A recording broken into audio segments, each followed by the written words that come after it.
Good morning students. मैं doctor नीलम, associate professor, Banwari Lal Jindal college Tosham. आज का ये हमारा टॉपिक बीए फर्स्ट ईयर के स्टूडेंट्स के लिए है कि भारत में उपभोक्ताओं की क्या समस्याएं हैं। स्टूडेंट्स, जैसा कि हम जानते हैं कि जो वर्तमान युग है वो न केवल लोकतंत्र का युग है बल्कि उपभोक्तावाद का भी युग है और उपभोक्ता की सुविधा के लिए दिन प्रतिदिन नए नए पदार्थों का उत्पादन होता है। अब इसमें खाद्य पदार्थ भी शामिल है, रेडी टू ईट, स्वादिष्ट व्यंजन और घर गृहस्थी में उपयोग में आने वाले नए नए उपकरण, सजावट की चीज़ें, नए नए कपड़े, यातायात के नए साधन, मनोरंजन के नए नए यंत्र, मोबाइल वगैरह, ये सब कुछ इन नई नई चीज़ों का निरंतर आविष्कार और उत्पादन किया जा रहा है और इन वस्तुओं को उपभोक्ताओं तक पहुंचाने के लिए जो कंपनियां इन चीज़ों को बना रही हैं वो आम जनता तक इसको पहुंचाने के लिए बड़े पैमाने पर प्रचार और विज्ञापन का सहारा लेती हैं। और प्रचार और विज्ञापन में वो उस वस्तु से, उस प्रोडक्ट से जुड़ी हुई ऐसी बड़ी बड़ी बातें करते हैं कि इससे ये होगा, वो होगा, और ये जो बातें विज्ञापनों में कही जाती हैं, वस्तुओं के जो गुण बताए जाते हैं, वास्तविक स्थिति जो वस्तु की है उससे वो गुण बिल्कुल भी मेल नहीं खाते। तो इससे कई बार क्या होता है कि जो उपभोक्ता है वो शोषण का शिकार होता है। वो जो सोच कर चीज़ खरीदता है वैसा उस चीज़ में कोई भी गुण नहीं होता। तो ऐसे में उपभोक्ताओं को निर्माताओं, व्यापारियों, दुकानदारों के शोषण से बचाने के लिए जितने भी आधुनिक कल्याणकारी राज्य हैं इनमें उपभोक्ता संरक्षण की विधि आरंभ की गई है कि वो कहते कुछ हैं, बढ़िया बताते हैं अपनी चीज़, और लेकिन जब व्यक्ति खरीदता है तो वस्तु बिल्कुल घटिया निकलती है। तो भारत में भी उपभोक्ताओं के हितों की रक्षा के लिए 1986 में भारत सरकार ने एक विशेष कानून बनाया था और इस कानून को उपभोक्ता सुरक्षा कानून 1986 कहा जाता है और यह कानून 15 अप्रैल 1987 को लागू हुआ था। अब इसमें सबसे पहले तो ये बताया गया कि उपभोक्ता है कौन, उपभोक्ता का क्या अर्थ है। 1986 के इस कानून ने उपभोक्ताओं की परिभाषा विशेष रूप से दी है। इस कानून के अनुसार जो व्यक्ति मूल्य देकर कोई चीज़ खरीदता है या किसी प्रकार की सेवा प्राप्त करता है वह व्यक्ति कानून की दृष्टि में उपभोक्ता है। जब कोई व्यक्ति अपने प्रयोग के लिए किसी भी तरह की सामग्री अथवा माल खरीदता है और उसके बदले कुछ धन देता है, धन देने वाला व्यक्ति उपभोक्ता है और कीमत अथवा धन लेने वाला व्यक्ति विक्रेता है। तो इसमें ये बताया गया कि उपभोक्ता कौन है। जो मूल्य देकर कोई भी वस्तु या सेवा खरीदता है उपभोग के लिए, वो उपभोक्ता है। तो उपभोक्ता संरक्षण का क्या अर्थ है? तो उपभोक्ता संरक्षण का अर्थ है कि उपभोक्ता वस्तुओं के खरीदारों को, उत्पादकों तथा व्यापारियों के अनुचित व्यापार व्यवहारों के परिणाम स्वरूप होने वाले शोषण से सुरक्षा प्रदान की जा सके। इसको हम दूसरे शब्द में कैसे समझेंगे कि माल के क्रय विक्रय संबंधी पहले एक नियम प्रचलित था कि माल बेचने वाला व्यक्ति और खरीदने वाला व्यक्ति, इनके लिए कोई ऐसी विशेष नियमावली नहीं थी। जो खरीदता था व्यक्ति वो अपने उत्तरदायित्व पर माल खरीदता था और उसको इस संबंध में चौकन्ना रहना होता था कि उसके साथ कोई धोखाधड़ी ना हो। परंतु जो आधुनिक कल्याणकारी राज्य है उसमें अब ये नियम है कि जो विक्रेता है, माने जो माल बेचने वाला है, उस पर अपने माल बेचने संबंधी कुछ उत्तरदायित्व हैं, कुछ शर्तें लागू होती हैं और इसका उसको पालन करना होता है। तो ऐसे में जो उत्पादक है उपभोक्ताओं का कई प्रकार से शोषण करते हैं, जैसे उत्पादन के गुणों के संबंध में गलत सूचनाएं देना, मिलावट करना, कम वजन या गलत मापों का प्रयोग करना, वस्तुओं की गुणवत्ता में कमी करना, गारंटी की शर्तों का पालन ना करना, एडवांस लेने के बाद भी वस्तुओं की सप्लाई ना करना और ना ही एडवांस वापस करना। तो ऐसे में जो उपभोक्ताओं को दिन प्रतिदिन अनेक तरह की समस्याओं का सामना करना पड़ता है उसका अब हम वर्णन करेंगे, जिसमें फर्स्ट है गुमराह करने वाले और कपटपूर्ण विज्ञापन। विज्ञापन मानव मस्तिष्क को प्रभावित करने वाला सबसे सशक्त माध्यम है। जितनी भी ये व्यापारिक कंपनियां हैं बड़ी बड़ी, अपने उत्पाद और अपनी सेवा की बिक्री के लिए करोड़ों रुपए विज्ञापन पर खर्च करती हैं और अपने प्रोडक्ट की बिक्री को बढ़ाने के लिए भ्रमित करने वाला प्रचार भी ये करती हैं। इसके लिए दूरदर्शन का, आकाशवाणी का, पत्र पत्रिकाओं का और ये बड़े बड़े साइन बोर्ड जो रोड्स पर लगे होते हैं, इनके माध्यम से प्रचार में वस्तुओं की जो वस्तु और या जो भी सेवा इनके द्वारा दी जाती है उसको बढ़ा चढ़ाकर बताया जाता है। गुमराह करने वाले इन विज्ञापनों में वस्तुओं का मूल्य, मात्रा, गुणवत्ता, इन चीज़ों पर कोई ध्यान नहीं दिया जाता। तो ऐसे में जो व्यक्ति इन विज्ञापनों को देखकर इन वस्तुओं या सेवाओं को खरीदते हैं तो उनको नुकसान उठाना पड़ता है। सेकंड है इसमें लुभाने वाले विज्ञापन।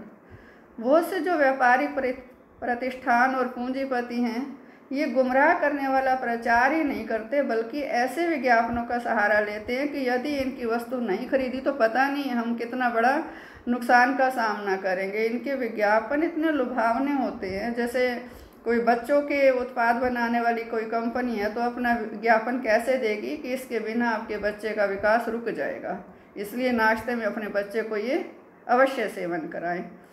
टूथपेस्ट बनाने वाली कंपनी कैसे विज्ञापन देगी कि आपके दांतों की दुर्गंध से आपका परिवार टूट सकता है। मतलब कहने का अर्थ ये है कि ये जो विज्ञापन है इतने आकर्षक, इतने लुभावने होते हैं और इनका उद्देश्य एक ही होता है कि किसी न किसी तरीके से आम जनता के मन मस्तिष्क को प्रभावित किया जाए और उसे अपने जो प्रोडक्ट्स हैं वो खरीदने के लिए प्रेरित किया जाए। थर्ड है उपहार व पुरस्कार की योजनाएं। आजकल व्यापारी, दुकानदार, ये बड़ी बड़ी कंपनियां ग्राहकों को आकर्षित करने के लिए कई तरह की स्कीमें चलाती हैं, उपहार और पुरस्कारों की व्यवस्था करती हैं। जैसे एक रंगीन टीवी की खरीद पर एक ऑटोमेटिक कैमरा मुफ्त दिया जाएगा, या फिर एक के साथ एक फ्री, या फिर बाय 1 गेट 3। इस तरह के जो हम विज्ञापन देखते हैं ये सिर्फ जनता को, उपभोक्ता को बेवकूफ़ बनाने के लिए होते हैं। वास्तविकता तो ये है कि ये जितनी भी योजनाएं हैं इनमें पुरस्कार और उपहार जो सामान में साथ दिए जाते हैं उनकी जो कीमत है मूल वस्तु की कीमत में पहले से ही जोड़ ली जाती है, जिससे खरीदने वाले को कोई लाभ नहीं होता। लाभ केवल और केवल बेचने वाले को ही होता है। फोर्थ है वस्तुओं की कीमतों में वृद्धि। जो व्यापारिक कंपनियां हैं ये अपनी वस्तुओं की बिक्री को बढ़ाने के लिए बहुत अनुचित माध्यमों का सहारा भी लेती हैं, जिससे कि वस्तु की जो कीमतें हैं वो आसमान छूने लगती हैं। जैसे अब ये जो करोड़ों रुपया विज्ञापन पर खर्च किया जाता है इन कंपनियों के द्वारा, वो क्या है? वो सारा का सारा उपभोक्ता की जेब से निकलता है, क्योंकि विज्ञापन पर जितना खर्च आया है वो खर्च उन वस्तुओं के मूल्यों में भी उसी अनुपात में जुड़ा हुआ होता है। तो ऐसे में माने जो विज्ञापन हम देख रहे हैं उस वस्तु को हम खरीदते हैं तो माने वो विज्ञापन का खर्च भी हम ही उठा रहे हैं।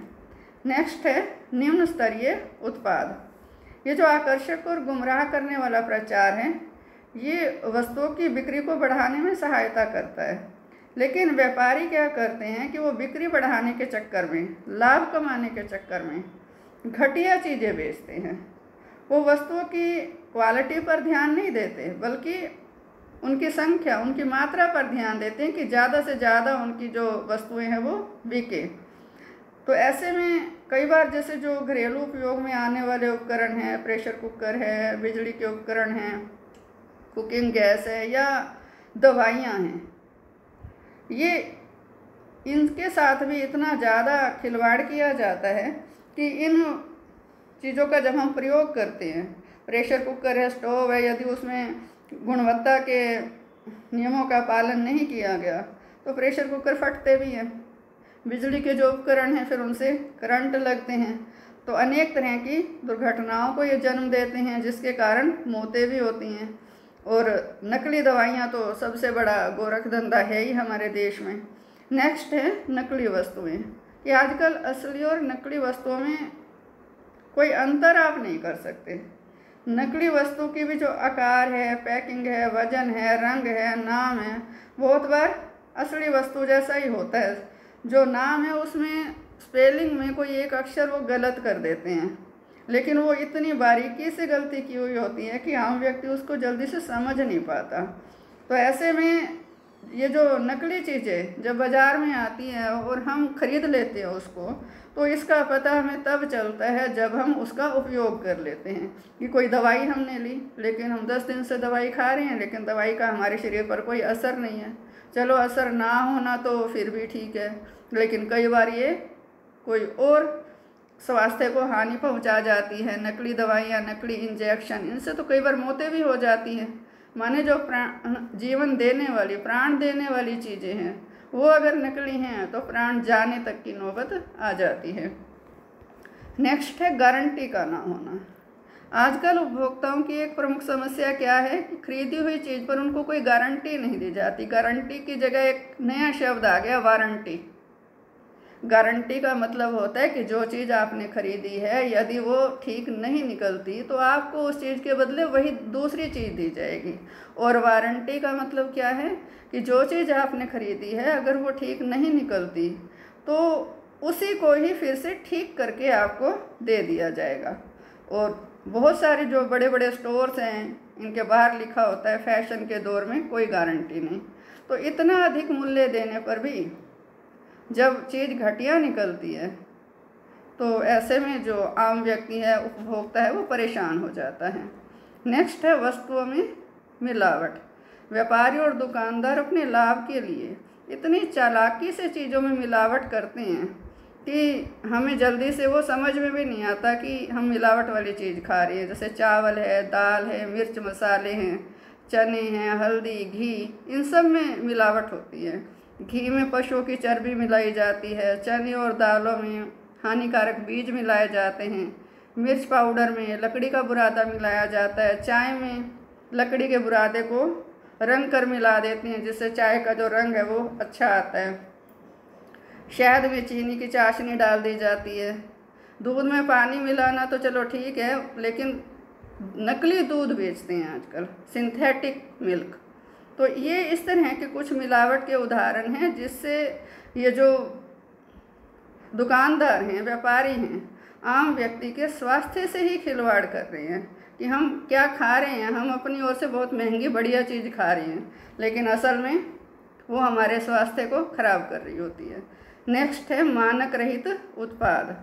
सरकार ने और जो स्वयंसेवी संस्थाएं हैं, इनके द्वारा कुछ उपभोक्ता वस्तुओं के स्टैंडर्ड बनाए गए हैं, मानक इनको प्रदान किए गए हैं। ये मानक है जैसे ISI, एग मार्क, ये जैसे ये सोना और चांदी के लिए हॉलमार्क, ये वस्तु की गुणवत्ता और उसकी विश्वसनीयता की पहचान माने जाते हैं। माने ISI मार्क का कोई है बिजली का उपकरण तो आप आंख मूंद कर उसको ले सकते हो। खाने की कोई चीज़ एग मार्क है तो आप यकीन कर सकते हो कि इसमें मिलावट नहीं होगी। लेकिन हमारा जो देश है, यहाँ भ्रष्टाचार भी है। ये मार्क जो है, ISI मार्क है चाहे एग मार्क है, ये भी पैसे देकर ये कंपनियां ले लेती हैं। तो ऐसे में जो व्यक्ति है उसको घटिया माल प्राप्त होता है। नेक्स्ट है उपभोक्ता के लिए अनुबंध एक कल्पना है कि भारतीय अनुबंध अधिनियम 1872 के अनुसार परस्पर सहमति द्वारा दो पार्टियों, विक्रेता और क्रेता, में अनुबंध हो सकता है। परंतु आजकल क्या है कि अनुबंध का जो स्वरूप है, इस समझौते का जो स्वरूप है, काफ़ी बदल गया है। जो खरीदार है वो अनुबंध की स्वतंत्रता उसके लिए कोई मायने नहीं रखती, क्योंकि ये कल्पना सी बन गई है। क्योंकि जितने भी ये अनुबंध हैं ये एक पक्षीय होते हैं, जिन्हें विक्रेता द्वारा खरीदारों के सामने रखा जाता है। और खरीदार के लिए अनुबंध को स्वीकार या अस्वीकार करने का अधिकार तो है, परंतु वह अनुबंध को अस्वीकार करता है तो फिर वो वस्तु ही उसके हाथ से निकल जाती है। माने दो पक्ष होने चाहिए सहमति में, खरीदने वाला और बेचने वाला। लेकिन यहाँ बेचने वाले के अधिकार तो हैं, खरीदने वाले के अधिकार ऐसे हैं कि उन अधिकारों से खरीदने वाले को कोई लाभ नहीं होता। तो जैसे आपने गैस, बिजली, टेलीफोन आदि का कनेक्शन लिया है तो उसकी शर्तें आपको माननी पड़ती हैं। नेक्स्ट है सरकारी सेवाओं का अनुचित व्यवहार। अब रोज़ लाखों करोड़ों लोगों को सरकारी सेवाओं से कोई ना कोई काम पड़ता ही रहता है, वो इनका उपभोग करते हैं। लेकिन इनमें भी कई बार जो सरकारी सेवाएं हैं उसमें व्यक्ति को काफ़ी समस्या का सामना करना पड़ता है। जैसे मान लीजिए आपने रेलवे से कोई टिकट बुक करा, अपनी सीट बुक कराई है, सीट आरक्षित कराई है, और आप जब रेल में बैठते हैं, जाते हैं, तो आपकी आरक्षित सीट पर तो कोई और बैठा है, तो आप क्या करेंगे? दो ही विकल्प हैं, या तो खड़े रहो या फिर जो बैठा है उससे आप झगड़ा करके उसकी शिकायत करो। बस में आप जा रहे हैं, आपने टिकट ली है, आपने उस सेवा का मूल्य दिया है, लेकिन खिड़की का शीशा टूटा हुआ है, तो आपके पास क्या विकल्प है? या तो चुपचाप वो जो गर्म या ठंडी जो भी हवा आ रही है उसको सहन करो, या फिर बस से नीचे उतर जाओ। तो ये जो तरीके हैं, माने हमने पैसा दिया सेवा का, लेकिन सेवा हमें कैसे मिली कि जिससे हमें लाभ के साथ साथ हानि भी उठानी पड़ रही है। नेक्स्ट है दोषपूर्ण सेवाएं। जैसे जो सरकारी सेवाएं हैं, डाकघर द्वारा पत्रों को देरी से पहुंचाना, बिजली व टेलीफोन विभागों द्वारा गलत बिल दे देना, बार बार बिजली का जाना, टेलीफोन पोस्टपेड जो टेलीफोन है उनका ख़राब होना, बीमा दुर्घटना के जो दावे हैं वो देरी से हल होना, ये सारी क्या हैं? दोषपूर्ण सेवाएं। हमने पैसा पूरा दिया, लेकिन हमें वो जो सेवा मिलनी चाहिए वो सही ढंग से हमें प्राप्त नहीं हो रही। नेक्स्ट है सेवा में उपेक्षा। ये उपभोक्ता के शोषण का एक महत्वपूर्ण एक पॉइंट है कि सरकारी अस्पतालों में डॉक्टर जो है मरीजों की चिकित्सा सही ढंग से नहीं करते।